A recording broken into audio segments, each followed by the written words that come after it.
Standing on solid ground. Hello, this is Kim with Standing on Solid Ground. I am your host of this motivational and inspirational podcast. And today's in the Bible, Exodus 7. I'm going to continue on with my episode with Moses. I have completed the Essential Warrior number 6 or episode 6 of Moses, but I'm going to continue on in the Bible with Moses. And I'm going to start with Exodus 7, verse 1. And the Lord said unto Moses, See, I have made thee a god to Pharaoh, and Aaron thy brother shall be thy prophet. Thou shalt speak all that I command thee, and Aaron thy brother shall speak unto Pharaoh, that he send the children of Israel out of his land. And I will harden Pharaoh's heart, and multiply my signs and my wonders in the land of Egypt. Now God was very determined that he was going to get his people out of the land of Egypt. But God wasn't going to make it easy for Pharaoh. He wasn't going to make it easy. Do we understand how powerful God is? Do we know how great God is? God is so powerful, he doesn't have to really do anything but just close up Egypt and say, okay, children of Israel, I want you to leave. It was that simple for God. But God wanted to make it complicated for Pharaoh. But he also wanted to show Moses and Aaron just how powerful he is. And God hardened Pharaoh's heart, meaning I do believe in today's time, he can harden people's heart. No matter how much God has shown you, no matter how much God has proven to you that you're no more powerful than he is, people's hearts get hardened because they want to prove God wrong. And every single time, God will prove how weak you really are unto him. Now, God had made it apparent that he was going to do everything to show how miraculous he was, not only to Pharaoh, but to Aaron and to Moses as well. Now in verse 6, and Moses and Aaron did as the Lord commanded them, so did they. And Moses was 80 years old, and Aaron 83 years old, when they spake unto Pharaoh. Now 80 and 83 years old. That is what God is letting us know, that they were in their 80s. Now, whenever we say we are too old to do something, not in God's eyes, God can equip us and make us ready at any age to do anything that he asks us to do. So here you are 80 and 83 years old, carrying out the will of God. And the Lord spake unto Moses and unto Aaron, saying, When Pharaoh shall speak unto you, saying, Shew a miracle for me, then thou shalt say unto Aaron, Take thy rod and cast it before Pharaoh, and it shall become a serpent. Now this was one of the miracles. You know, Pharaoh was like, oh, show me what you have, in so many words. Show me what you have. Show me your miracles. And then let me show you how powerful I am. And Aaron, Moses and Aaron went unto Pharaoh, and they did so as the Lord had commanded. And Aaron cast down the rod before Pharaoh, and before his servants it became a serpent. And Pharaoh also called the wise men and the sorcerers, now the magicians of Egypt. They also did like matter with their enchantment. And they cast down every man his rod. and they became serpents. But Aaron's rod swallowed up their rods. Now there's the miracle right there. Now, all of these men threw out their rods, and all of their rods turned into serpents. But Aaron's serpents, or his rod, ate up all the other rods. And it was probably absolutely amazing to see. And Pharaoh's face, I know, had just possibly turned all shades of red in disbelief, because God is showing him his power. But yet his heart was hardened, as we read in verse 13, that his heart became hardened.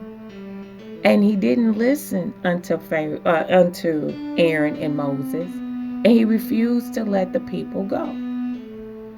And so as the journey continues on, and as God continued to speak unto Moses and unto Aaron, and listen to the voice of the Lord, and I'm reading as I'm speaking, so please forgive me.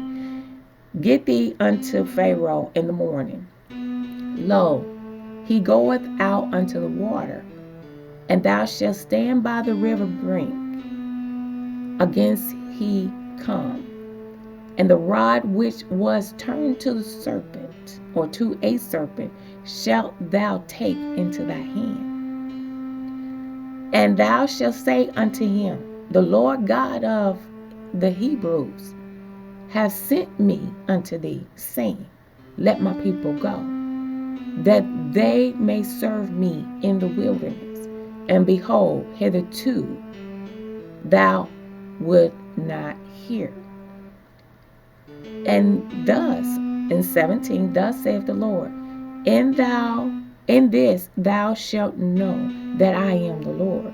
Behold, I will smite the rod that is in my hand, and upon the waters which are in the river, and they shall be turned to blood.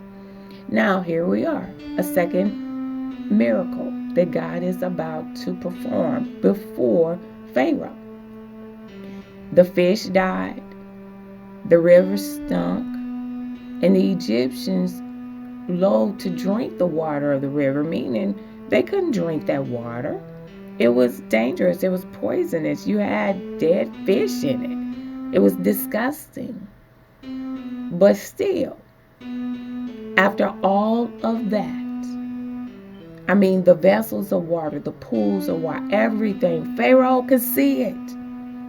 And he still refused to let Israel go. And Pharaoh turned and went into his house, neither did he set his heart to this also. And all the Egyptians dig around about the river of water to drink, for they could not drink the water of the river. And 7 days were fulfilled after the Lord had smitten the water, or the river. This is crucial. 7 days. And now I do remember doing an episode, the number 7 was very powerful. The day of completion. That for 6 days, God worked. And on the 7th day, he rested.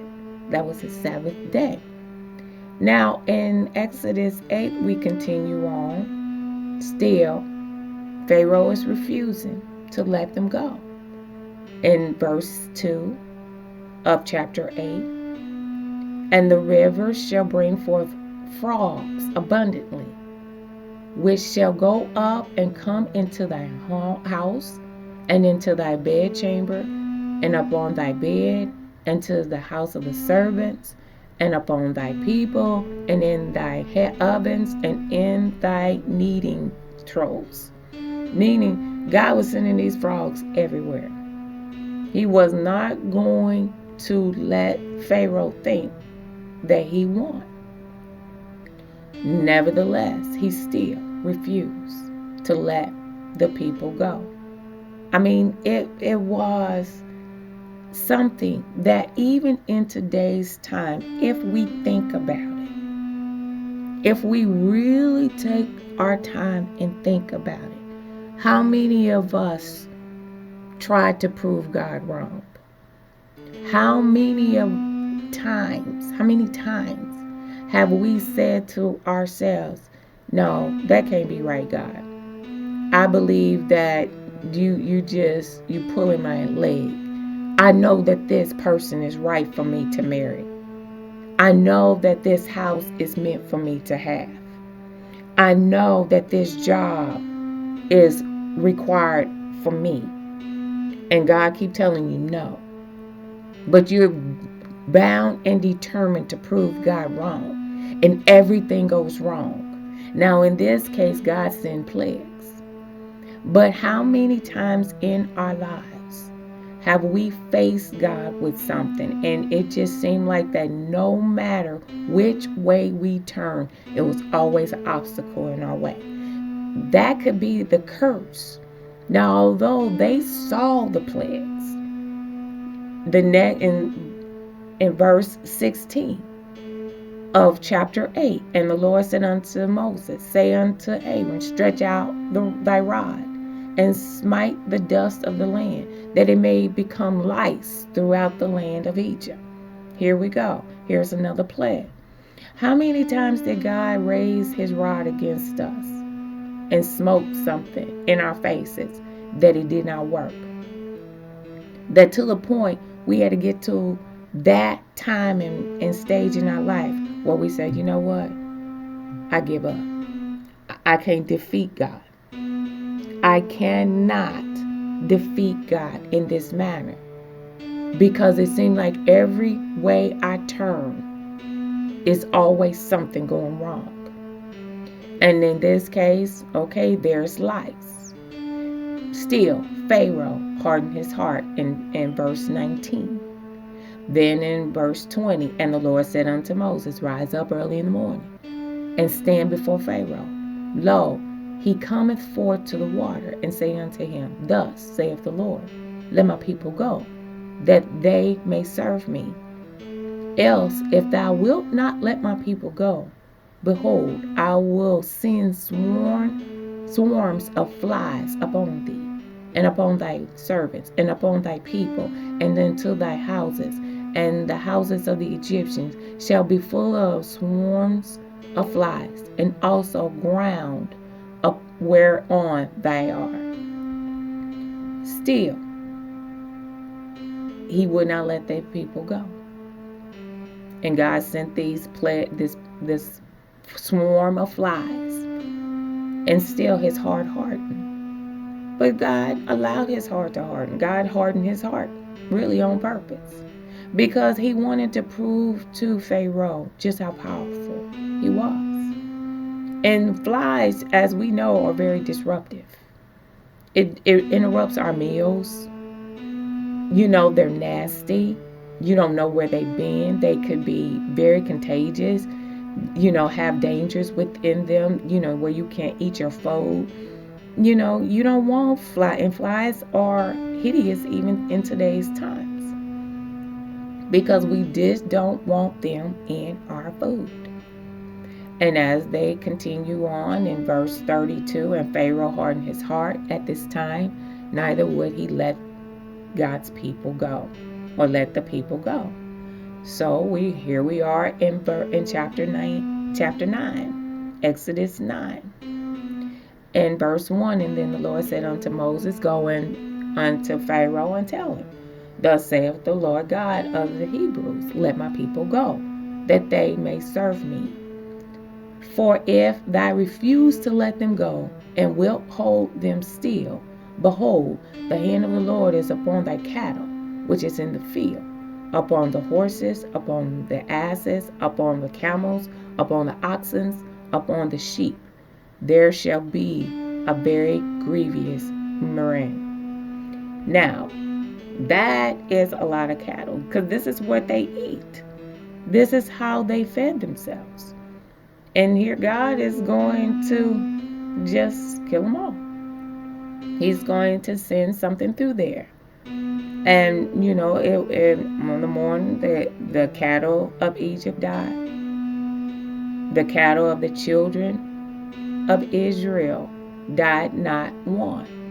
Meaning God preserved the cattle of Israel, but He did not preserve the life of the cattle of Egypt. And still, in verse 7, and Pharaoh sent, and behold, there was not one of the cattle of the Israelites dead. And the heart of Pharaoh was hardened, and he did not let the people go.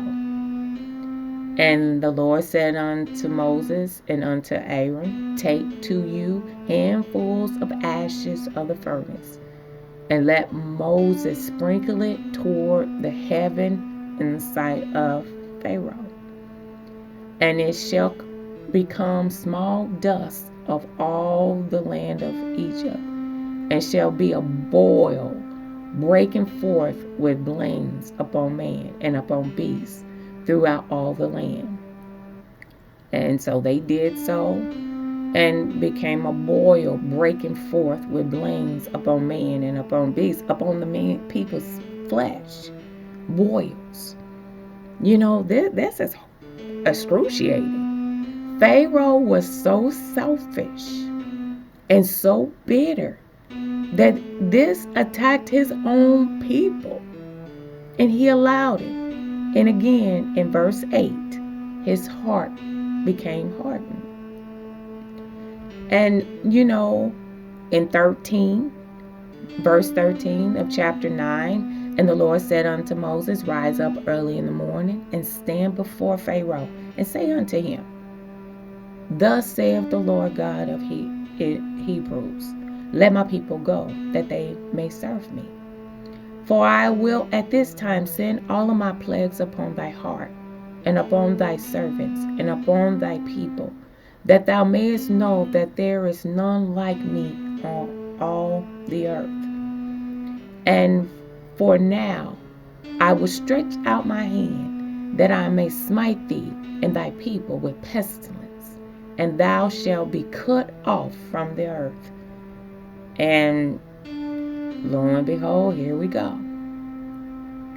And in very deed for this cause I have raised thee up, for to shew in thee my power, and that my name may be declared throughout the earth. As yet exaltest thou thyself against my people, that thou wilt not let them go? Behold, tomorrow about this time I will cause it to rain a very grievous hail, such as hath not been in Egypt since the foundation thereof, even until now.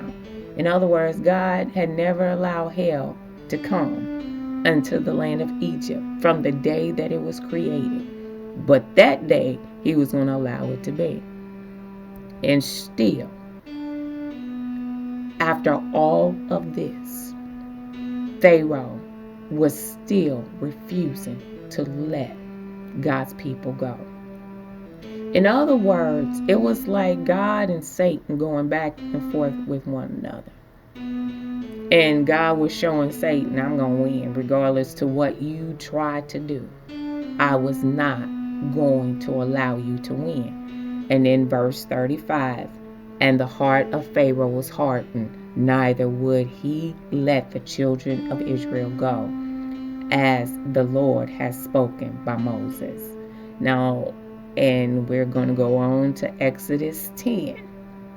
Exodus 10, 1. And the Lord said unto Moses, go unto Pharaoh, for I have hardened his heart and the heart of his servants, that I may shew these my signs before him, and that thou mayest tell in the ears of thy son and of thy son's son what things I have wrought in Egypt, and my signs which I have done among them, that ye may know how that I am the Lord. In other words, God is wanting this to be told by the children of Israel. by the sons and their sons' sons, because this is a monumental moment that the challenges between Pharaoh and God was always going to be victorious. No matter what he tried to do, no matter how hard his heart was against God, he was refusing to let the people go, and God was refusing to let Pharaoh win. God wasn't going to walk away. God was not going to walk away. And in verse 3, and Moses and Aaron came unto Pharaoh and said unto him, Thus saith the Lord God of the Hebrews, How long wilt thou refuse to humble thyself before me? Let my people go, that they may serve me. Else, if thou refuse to let my people go, behold, tomorrow will I bring the locusts into the coast, still hard-hearted, his stubborn, stiff-necked, wherever you want to call it. Pharaoh wasn't going to move. How many of us in our times that we were so hard-headed that no matter what our parents told us, we were still hard-headed? This is the same with God and Pharaoh. That at some point, we had to come back to our parents and say, you know what? You were right, and I was wrong. Some of us never had the opportunity to tell our parents that. Some of us refuse to tell our parents that because we're still stubborn. We're still hard-hearted. We're still stiff-necked. And this is what the problem is. How many of us have that Pharaoh spirit? That no matter what goes wrong, we continue to do what we think is correct, what we feel is the right thing to do, that we're going to beat God, that we're going to stand up against God, and we're going to win. And God is saying, no, you're not. And he takes it in stride. He takes it in stride.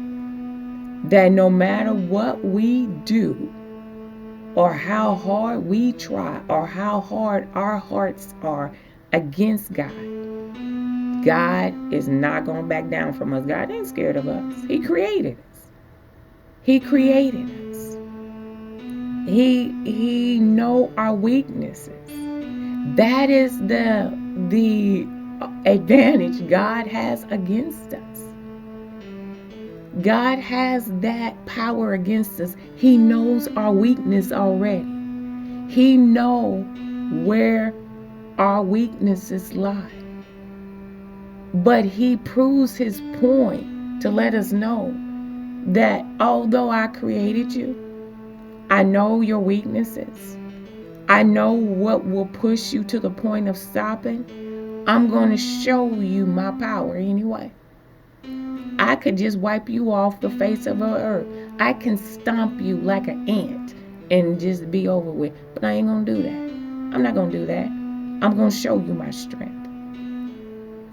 There was a point, finally, that God got to the point in Exodus 11:1. And the Lord said unto Moses, Yet will I bring one plague more upon Pharaoh and upon Egypt.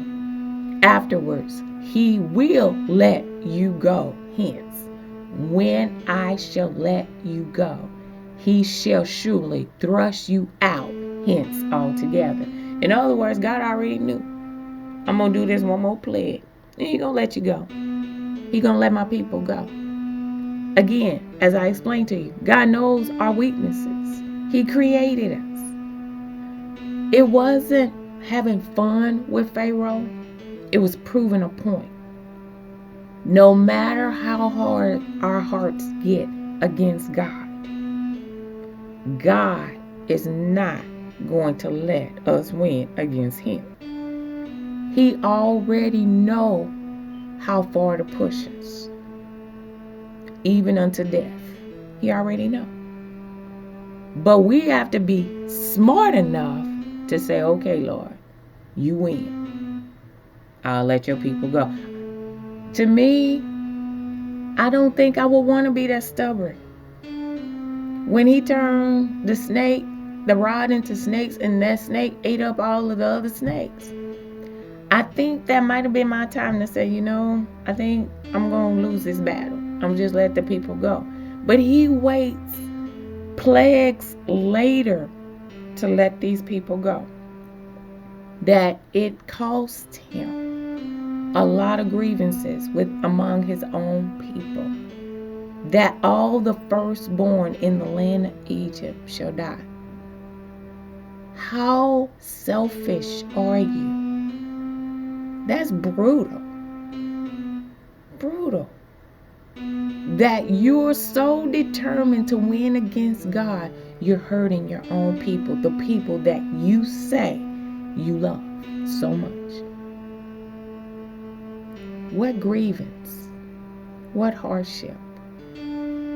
What pain? Are we that willing to sacrifice our own people, our own family, our own lives against God, knowing we cannot win? Our hearts should not be that hard. And believe it or not, I know someone personally with this kind of heart, that they're allowing their family to suffer because of their stubbornness and their hard heart. I witnessed this. I've seen it with my own eyes. It's devastating. We don't need to have that kind of maliciousness in our hearts to defeat God. To defeat God, you're willing to do that? And God is showing you, oh no, I'm going to show you something. I'm going to show you how powerful I am. And I'm literally watching God pick this person apart. And they refuse to change their ways. They're refusing. I am living this. I see this. Don't put your family, your friends, your colleagues, your job, your life before God like that, and harden your heart to the point where it'll cost you everything. And this is what it cost him. It cost him everything, including the firstborn. That's devastating. That is devastating. This is an ongoing lesson, even in today's time. How many of us have a Pharaoh heart that we harden it every time we get defeated, instead of bowing down and say, I messed up? Your heart hardens. How many of us do that? Think about it. This is Kim with Standing on Solid Ground. You have yourself a wonderful and blessed day.